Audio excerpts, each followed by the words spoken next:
From the days of political leaders openly exploiting their power and position to the leaders of today, who the catalyst of change, Indian politics has come a long way. Union Minister Smriti Irani was spotted in Miranda House, directly reaching out to college students by making a presentation on what has changed in India in the last 10 years. There are many such examples where the political leaders of today are going the corporate way to engage with Gen Z. 10 years ago, a political leader doing so was unheard of. This has allowed the youth of our country to view politics in a rather refreshing manner and light. It is no longer a dirty profession to pick, where corruption and dynastic politics were commonplace earlier. Instead, the politicians of today inspire the youth to become active part of politics to transform the country towards excellence. In this telecast, we will be delving into this very fresh approach to politics and its benefits. Joining us on the platform to shed light and their perspective on this new horizon is Mr. Rajesh Jauhri, brand guru. We'll be speaking with him one-on-one momentarily. Nikhil Chandwani, political analyst, influencer, also with us on the program. Rajesh Jauhri, senior political journalist, joins us on the program as well. Thank you everyone for being a part of this conversation. Rajesh Jauhri, what do you make of this new trend which the politics of the country is taking very seriously? These TEDx-style talks are becoming commonplace, and this gives an opportunity to future leaders to in fact hear things from the horse's mouth itself. Do you feel that the days of crowd preaching on a massive scale are perhaps getting over, and this direct, perhaps more miniature approach to influencing people is on the rise? Well, the point is that politics has changed, is changing, and will keep changing. So has India. If you really look at the country, I think we are many countries today. It's not one, but many. And there is an India. We used to say India versus Bharat, but there are 4 different types of constellations. We have urban India, we have rural India, we have urban India, and we have deep rural India. Now, electioneering and talking about politics, particularly by credible politicians who come out and talk about the success story of India, is its time has come. And I think this is a new form of electioneering. But if you ask me, is this going to be the only form? No way. This is going to be one way of reaching out to the niches. And then there is the other way of reaching out to the masses. The niches and the masses will remain the way they are. Only communication changes. What kind of an impact, Harish, do you think this is likely to have on future leaders of this generation and the next one as well? You know, when credible leaders come out and speak and connect it to 1:1 into audiences, it makes sense. If you really look at Prime Minister Modi ji's early start, prior to 2014, you will see that he had gone out to universities, reached out to universities, and that was the beginning of his political campaign much before the elections were announced. And I think that had a good resonance with the people of India, at least at that point of time. And I think this is a repeat of that. Only this time around, it's not just the prime ministerial candidate, it's not just the Prime Minister, Mr. Modi, going out there, but it's possibly every minister reaching out. So I do believe this is going to be an outreach program, a kind of an outreach which aims to touch the niches of India in a more meaningful way than ever before. Right. Nikhil is also with us on the broadcast. Nikhil is a massive influencer on Instagram. He's also a political analyst, a regular on my show. Nikhil, thank you for taking out the time and speaking with us. You've been following and working with the government, the union government, time and again. What do you make of this strategy? Is this in fact a master stroke when it comes to influencing the minds of our young generation, by bringing out numbers, by bringing out data, which factually is able to convince them somehow that, what has happened in the last 10 years or what has happened in the past can be quantified, and there is a scientific way of looking at politics today as well, because it is a means to an end. Yes. Vineet, I feel over the past decade, Indian politics has undergone a massive shift. Gone are the days where political leaders operated from that famous street in Delhi, distant from the common man. Today, the landscape is booming with direct engagement, transparent conversation, and leaders eager to connect with nation's youth. You see, like if I open up my Instagram right now, I see my inbox. All the political leaders, they are very collaborative in nature. They don't see आप बड़े हो, आप छोटे हो, ये तो बच्चा है, इनको बस यूज कर लेते हैं. That's not the thing. They want to present you with facts. They want to call you up to the studio. They want to engage you where they'll show you a presentation of the work that they have done. And I've been a part of many such conversations with politicians now, and it's a surprising change. And one such example you gave initially was Smriti Irani ji, where at Miranda House she presented her facts. However, like few years ago, even Nitin Gadkari ji did the same. He did the same in Nagpur. I was spellbound. I was there at an event here in Nagpur. It was a TEDx event, and only 100 people were attending that small TEDx event. And when I saw the speakers list, the first name was Nitin Gadkari, and he came there and he presented the facts and he showed what are the things that he is presenting and what are the things he'll be doing in future. So such direct engagement, such direct interaction, I feel have changed the perception of politics for Indian youth. One seen as a murky domain plagued by corruption, plagued by dynastical entanglement, politics today beckons as a promising platform for ambitious and the idealistic. This message is loud and clear, I feel, Vinny. Politics is not just for the seasoned and cunning now, but it is also for the passionate and the driven. The passion in politics for the past 10 years, it has been added, and I guess that's the best thing ever. All right, Mr. Jauhri is also with us on the broadcast. Mr. Jauhri, if you can hear me? Yes. You know, this is a age. Yes, Vinit. This is the day and age of influencers. Do you think that this MO that the politicians of our day and age are resorting to and implementing is perhaps the need of the hour? Not more so because of some sort of a creative lust. It's also the need of the hour because this is the medium that everybody understands and acts upon today. Yes, Vinit. Actually, in my view, it is the need of the era, and for a complete change in the political system and approach of politicians towards the people because of a very strong social media. Apart from because earlier there was only mainstream media in which you and I are working, but now social media has surpassed everything. So every field, every sphere of the life. So now they need to if they are directly interacting with Mr. Nikhil for their what they are doing just to showcase their achievements. So it is really a very good sign. And I think what I have seen the Indian politics since last few years. So not only Smriti Irani, but Ashwini Vaishnav, the railway minister. So we often see his videos on Facebook, on Instagram and other social media platforms that he is personally riding a train engine and seeing the speed, seeing the jerks, and there is a glass of water kept there, and he shows that this even at a speed of 120, this glass is not shaking in that as earlier it was doing. Same is with Kiran Rijiju also. He is also very outspoken.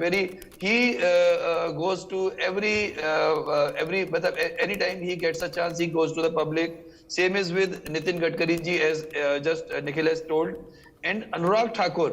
We often see Anurag Thakur because he is representing a ministry where youth is directly related. So he is often seen with the youth. He is often seen interacting with them and speaking on behalf of them. And we have remembered the NDA one when Colonel RVS Rathore, Rajvardhan Singh Rathore, the Olympic shooter. So he also did the same. And the two great examples are of General VK Singh and Scindia. So we have seen when Yemen people were to be, there was a need to evacuate people from Yemen. So General VK Singh, government didn't just send some officers to that place to evacuate them. General VK Singh, there is a video on YouTube and other medias that General VK Singh is walking on the streets of Yemen, and because it was a message from the government that that the government is with the people, government is with its people, whether they are living inside these boundaries of this country or outside anywhere in the world. So this message was very clear, and I think what you have said, the time of dynastic politics is slowly going, but some parties are not ready to accept this, and they are not ready to accept this change, and this is a problem. And if we take examples of S. Jaishankar, Ajit Doval and Ashwini Vaishnav, they were not BJP cadres at all. They never belonged to, they were never part of BJP, but they were picked up from, they were sitting idle, they were doing something at their home or doing something in their field, and they were picked up by the government, and they were given such important, such crucial responsibility that, and they are the real performers. So now performers are needed, not just politicians. I agree with you. That's a good point you have made. We need performers. Yes. We need role models. We need people that the next generation can emulate and simulate to take our country to the next level. Major Muhammad Ali Shah, international TEDx speaker, joins us on the show. Rajalakshmi Joshi, political analyst, also with us on the program. Ali, I'm going to come to you if you can hear me. Ali, if you can hear me? Yes, Reet, loud and clear. So, Ali, as everybody knows, you're one of the most prolific TEDx speakers the country, perhaps the world, has seen. Do you think politicians adapting to this module and this style and this modus operandi is the need of the hour? And the best way to influence someone is to tell them the truth. And how do you tell the truth? You tell them by facts and figures, which are to be found in the public domain as well. Culminate that with your experience as somebody who's been behind the scenes in taking that particular philosophy or that range of activity or action to the next level. Vineet, firstly, I have to compliment you for asking such a marvelous question. What a thought process, and I commend you for that. Yes, most certainly, Vineet, and I certainly believe that the society will not change unless and until we change our own self. And the politics in India today is going through a phase of transition. People who work and not talk should be in power. And we've seen that. Preferably, no, I will not get into the Congress or BJP or Aam Aadmi Party or Shiv Sena. I won't get into that, into the political part, but I would say people who are performers. And I would say the youth performs. In fact, there are a lot of people who, like, for example, my fellow panelist before me was giving examples of Colonel Rathore, of course, great leader, exemplary officer from the marksman unit of the army. General V.K. Singh, former army chief. Look at them. I mean, they entered politics. Earlier, we did not have. We only had General Khanduri at one time, who was the chief minister of Uttarakhand. And we had a few army officers who were General Silo from Brigadier Silo from Mizoram. In fact, he was governor and also chief minister of Mizoram. So we had very few all leaders. Now they are getting into the corporate arena as well. There are so many politicians who I see who are going and giving talks, motivational talks to young leaders, to young students, and it's no more looked upon as badmashon ka profession, because there was a time when we had heard that toppers of a batch will become academics. Then a bit lesser than that will join the civil services. Then a bit lesser will join the armed forces. And a bit lesser will get this thing. And people who fail with nothing else better to do will become politicians and will rule over, will command over the others who were the toppers in their class. This was a joke which was going on at one time. But it's no more the same, Vineet. It is all about performance, all about capability, what you can deliver. Because it is for the people, by the people, to the people. What you can deliver for them, what changes you can bring, and what badlav you can bring for people. So most certainly, I really feel that the dynamics of politics in India is changing. Earlier, at one time, nobody really aspired to be a politician. They said, oh, it just happened. We had not heard of political analysts earlier. They were like, now we have people, in fact, a lot of good people I know, who understand what people say, oh, keep me away from politics. I don't understand politics. There are people who generally do not understand the difference between geopolitics and politics as well. But yet, so now the understanding, the awareness is growing, Vineet. So most certainly, and with my experience, since you mentioned about my TEDx talks, through my experience of TEDx, where I've traveled to different countries as well, and there I've heard people talk about India. Right now, India is on a it's growing in a very, very fast pace. And which is a fact, because we've got good leadership. It's as simple as that. I will, irrespective that, whether you support which party, you support which politician. No, the very fact you need a visionary at the helm of affairs, a person who can drive the way forward and you can follow, thinking that you are going in the right direction. So most certainly, I think the scenario of politics in India has changed for the better to a large extent, Vinny. Absolutely. Rajalakshmi Joshi, do you think that, the trust quotient that is lacking today when it comes to politicians and leaders of our country, would benefit from the fact that if you are going to be making presentations in a corporate style, it would lend more of the trust factor that people today are looking for? Good afternoon, Vineet, and thank you so much for inviting me for such an interesting discussion. What you said is extremely right, because in today's times, I think we need to definitely keep up with the times and use technology to the fullest. And what better example of using of technology than this Gati Shakti mission that we have been hearing about. So this, as you are aware, Gati Shakti mission puts, say, more than 21 ministries all together under one roof, and then they have all this exchange of information at the fingertips of all the ministries, and all of them are able to make everything in synchronization, and all the presentations, everything, everything is in synchronization. So all of that was lacking all these years.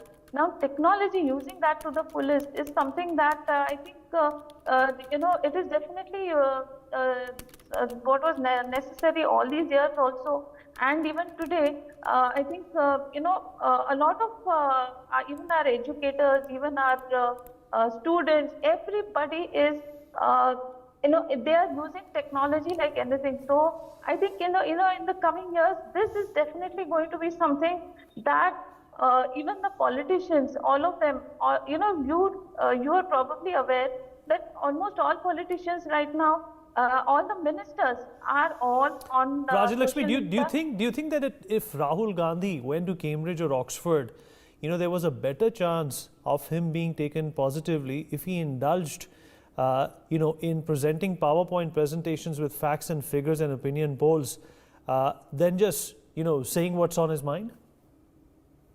Vineet, what just an example. Yeah, I understand.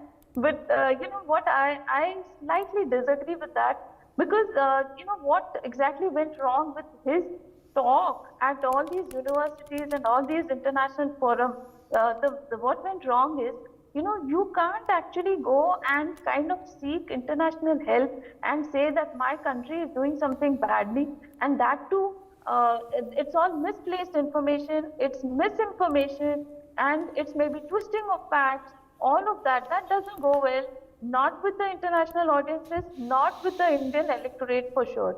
So all of this, using of technology doesn't equate with communicating well or with gaining brownie points. So even if we had made a remarkable presentation of all of this, even then, there definitely would have been a lot of things, a lot of issues where everybody would have been able to find holes in that presentation. Because I'll just give you an example of how, a lot of these opposition parties, they've been quoting some certain statistics about how India is facing very badly on the hunger index apparently, and on the happiness index, and all kinds of indexes. You mentioned technology. In fact, Nikhil, he too has seen a lot of technology being used when it comes to not only our politicians, Nikhil, but also the police in certain parts of our country. For example, in Nagpur, where you are from, to reach out to people.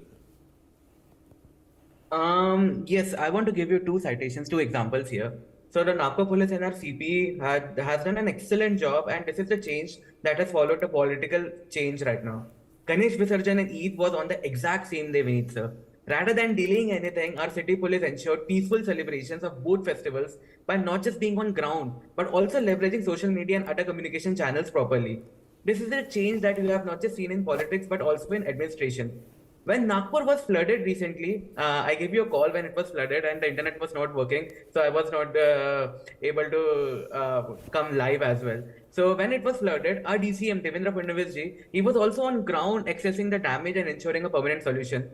This is the change in leadership that you were seeing in the past 10 years.